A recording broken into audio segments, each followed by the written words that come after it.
हरे कृष्णा। प्रिय भक्तजनों, आज की वीडियो में हम जानेंगे कि विवाह पंचमी क्यों मनाई जाती है और इस दिन विवाह क्यों नहीं होता। आइए सुनते हैं सीता राम की एक दिव्य कथा। पूरे हिंदू धर्म में सबसे पवित्र, सबसे मंगलकारी और सबसे अद्भुत माना गया है विवाह पंचमी।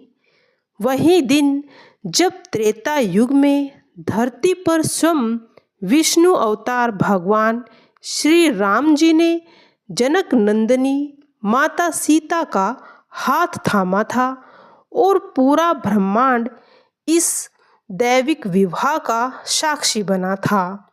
देवगण पुष्प वर्षा कर रहे थे, ऋषि महर्षि मंत्र का उच्चारण कर रहे थे और स्वयं प्रकृति उत्सव में झूम रही थी। लेकिन अब जरा ठहरिए, क्योंकि यहाँ एक ऐसा प्रश्न उठता है जो सदियों से भक्तों के मन में गूंजता आया है। जब इस दिन स्वयं भगवान का दिव्य विवाह हुआ था, तो फिर आज के समय में किसी भी साधारण मनुष्य का विवाह इस तिथि पर क्यों नहीं किया जाता? क्यों वह तिथि जिसने सृष्टि का सबसे महान, सबसे आदर्श और सबसे पवित्र विवाह देखा, उसी दिन मनुष्य विवाह करने से परहेज करता है? क्या यह केवल एक परंपरा है या उसके भीतर कोई ऐसा गहरा पौराणिक संकेत छिपा है जो आज भी हमारी समझ से परे है, जो मनुष्य के विवाह को स्वीकार नहीं करती? क्या हजारों वर्षों से महर्षि, पुरोहित और ज्योतिषी इस तिथि के बारे में कोई ऐसा रहस्य जानते हैं जिसे आज भी केवल संकेत में ही कहा जाता है? अब हम सुनाने जा रहे हैं वह अद्भुत, दिव्य और रोमांचक कथा जो न केवल यह बताएगी कि विवाह पंचमी क्यों मनाया जाता है, बल्कि यह भी बताएगी कि यह दिन सिर्फ पूजा, व्रत और सीता राम के आदर्श दाम्पत्य को स्मरण कराने के लिए नहीं, बल्कि विवाह कराने के लिए है। कहानी जो आपको जनकपुर के प्रांगण में ले जाएगी, शिव धनुष टूटने का वह क्षण दिखाएगी जिसने सृष्टि का इतिहास बदल दिया था। दिव्य विवाह का उत्सव लेकिन मानव विवाह का निषेध भी बना दिया। जहाँ समय थम जाता है, प्रकृति मौन हो जाती है और केवल एक ही आवाज गूंजती है, सीता राम विवाह की जय। मिथिला की पावन भूमि पर सूर्य की पहली किरण जब धरती पर पड़ती है, तब ऐसा लगता है मानो देवताओं का प्रकाश स्वयं यहाँ निवास करता है। राजा जनक अपने तप, त्याग और धर्म निष्ठा के लिए संपूर्ण आर्यवर्त में पूज्य थे। वे केवल राजे नहीं थे, बल्कि ऋषि स्वभाव के ज्ञानी पुरुष थे, जिनके शासन में शांति, समृद्धि और ज्ञान की गंगा बहती थी। एक दिन जब वे एक पवित्र यज्ञ में भूमि को स्वयं हल चला रहे थे, क्योंकि यह उनका प्रण था कि शुद्ध भूमि तभी कहलाएगी जब उसे स्वयं राजा छुएंगे, तभी हल की नोक से पृथ्वी पर एक दिव्य प्रकाश फूटा और मिट्टी के एक दिव्य कन्या प्रकट हुई। उस बालिका के मुख पर ऐसा तेज था कि सूर्य की चमक भी फीकी पड़ रही थी। जनक ने उसे उठाया और जैसे ही उसने अपनी छाती से लगाया, उनके हृदय में मातृत्व का आनंद उमड़ गया। सभी ऋषियों ने कहा कि यह बालिका पृथ्वी की पुत्री है और इस पर कई लोकों का आशीर्वाद है। जनक ने उसका नाम सीता रखा, क्योंकि वह हल की सीत से अवतरित हुई थी। समय बीतने लगा और सीता फूलों की तरह खिलती गई। उनके हृदय में इतनी पवित्रता, इतनी करुणा थी कि महल के दास दासियों से लेकर नगर के बच्चों तक सभी उनसे प्रेम करने लगे थे। उनकी बुद्धि, विनम्रता, संयम और सौम्यता देखकर ऐसा लगता था कि वे केवल एक मनुष्य नहीं, कोई दिव्य ऊर्जा हो। इस पवित्रता के साथ एक रहस्य भी था, उनमें असाधारण शक्तियां भी थी। एक दिन बचपन में खेलते हुए वे शिवजी का वो अति भारी धनुष, जिसे सामान्य मनुष्य हिला भी नहीं सकता था, उसने सहजता से उठा लिया।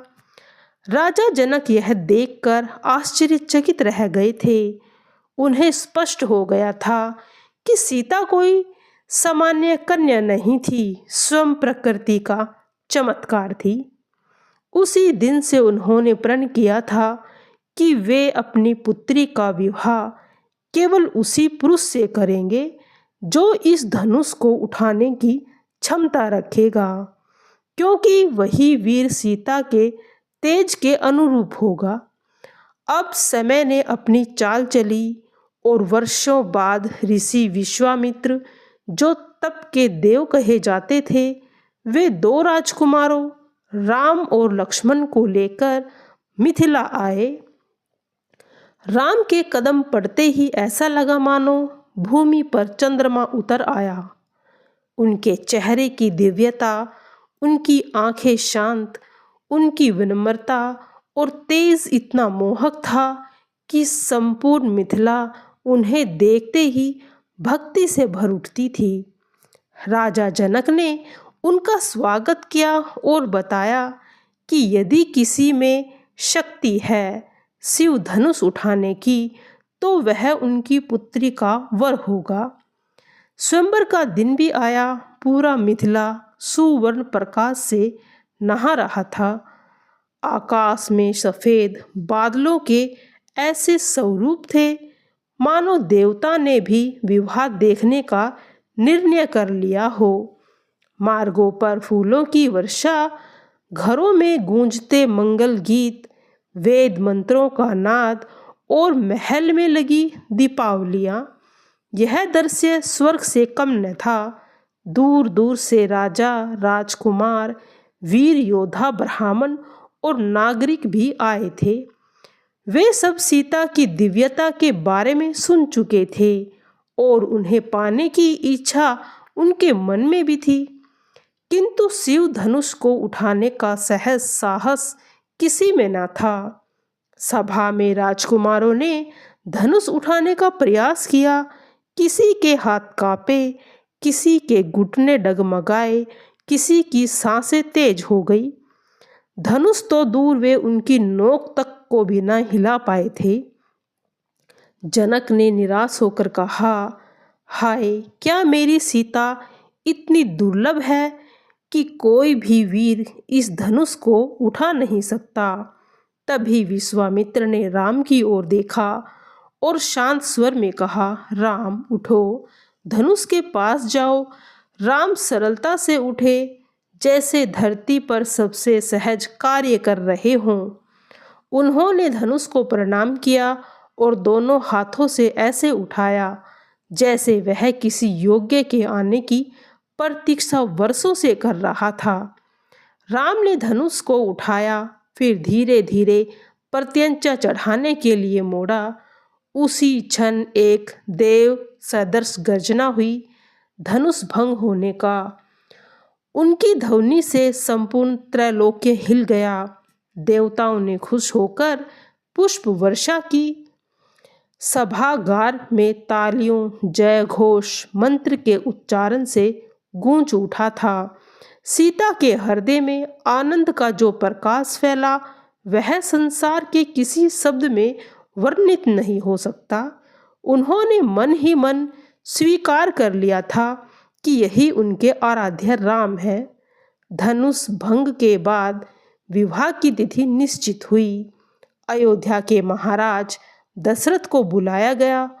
दशरथ आनंद से भर उठे। उनके राम को दुनिया का सर्वोच्च सम्मान मिलने जा रहा था। विवाह की तैयारी इतनी भव्य हुई कि देवताओं के महलों जैसी चमक मिथिला में देखने को मिली। मंडप में चंदन की सुगंध, पुष्पों की वर्षा, सोने चांदी से निर्मित स्तंभ, कलश, ध्वज और शंख का निनाद, इन सब ने वातावरण को दिव्यता से भर दिया था। विवाह से पूर्व सीता ने गौरी पूजन भी किया। देवी पार्वती से प्रार्थना की कि उन्हें ऐसा पति मिले जो धर्म और प्रेम दोनों में अडिग हो।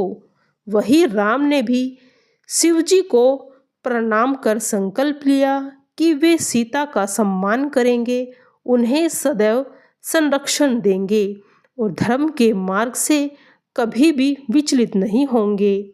विवाह का पवित्र दिन आया। जनक ने स्वयं वरमाला लेकर सीता के पास भेजा। जब सीता ने राम की ओर देखा, उनकी आंखों में मर्यादा, त्याग, प्रेम और पवित्रता का अपूर्व मिलन था और मन ही मन कहा, प्रभु, मैं जन्मों जन्मों तक आपके चरणों की सेवा में रहूं। राम ने भी सीता की ओर देखकर कहा, मैं तुम्हें हृदय में स्थान दूंगा और तुम्हारी रक्षा करूंगा, चाहे परिस्थिति कैसी भी हो। मंडप में अग्नि प्रज्वलित हुई। वह अग्नि साक्षी थी जो दो दिव्य आत्माओं के मिलन की थी। मंत्र उच्चारण आरंभ हुए। इदम गृहे हर मंत्र के साथ जैसे वातावरण में पवित्रता से भरता चला गया। सप्तपदी का क्षण आया। राम और सीता ने 7 कदम साथ चलकर 7 वचन दिए। धर्म, सेवा, सम्मान, प्रेम, वफादारी, करुणा और जीवन भर साथ निभाने का। जब 7वां फेरा पूरा हुआ तो आकाश में अत्यंत तेजस्वी प्रकाश फैल गया। देवताओं और ऋषियों ने आशीर्वाद दिए कि यह विवाह युगों युगों तक आदर्श रहेगा। लक्ष्मण, भरत व शत्रुघ्न ने प्रसन्न होकर राम को गले लगाया था। उर्मिला, मांडवी और श्रुतकीर्ति आनंद से भर उठी थी। जनक ने भावुक होकर सीता का हाथ राम के हाथ में रखा और बोले, राम, यह केवल कन्यादान नहीं, मेरा हृदय तुम्हारे सुप्रद है।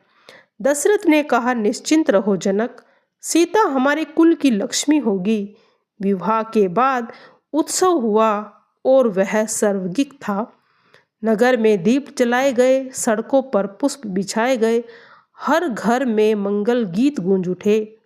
जब राम और सीता विदाई के बाद अयोध्या पहुंचे तो वहां भी पूरा नगर उल्लास से भर गया था। कौशल्या ने सीता को आशीर्वाद दिया, बेटी, तुम इस घर की आत्मा बनोगी। इस प्रकार राम और सीता का मिलन केवल विवाह नहीं बल्कि धर्म और प्रेम के दो शाश्वत सिद्धांतों का संगम था। मर्यादा और पवित्रता का अमर मिलन था वो। इस दिव्य स्मृति को जीवित रखने के लिए विवाह पंचमी मनाई जाती है, ताकि मनुष्य समझ सके कि प्रेम तब पूर्ण होता है जब उसमें समर्पण, सेवा और धर्म शामिल हो। राम सीता का विवाह केवल उनके युग का नहीं, सभी युगों का आदर्श है। यह कथा हर वर्ष आत्मा को पवित्र करती है, क्योंकि यह हमें याद दिलाती है कि जहाँ प्रेम में त्याग हो वहाँ वह सुख अनंत होता है। जैसे राम और सीता का प्रेम आज भी युगों की गहराई में अमर है, जो सामान्य मानविक कर्मों के लिए नहीं बल्कि केवल दैविक घटनाओं की स्मृति के लिए निर्धारित मानी जाती है। विवाह पंचमी भी ऐसी दिव्य ही तिथि है जिसके बारे में कहा जाता है कि इस दिन केवल एक विवाह नहीं हुआ था, वह भी इस संसार का नहीं बल्कि लोकपालों और देव शक्तियों की निगाहों के बीच संपन्न हुआ। दिव्य मिलन भगवान श्री राम और माता सीता का महासंयोग था।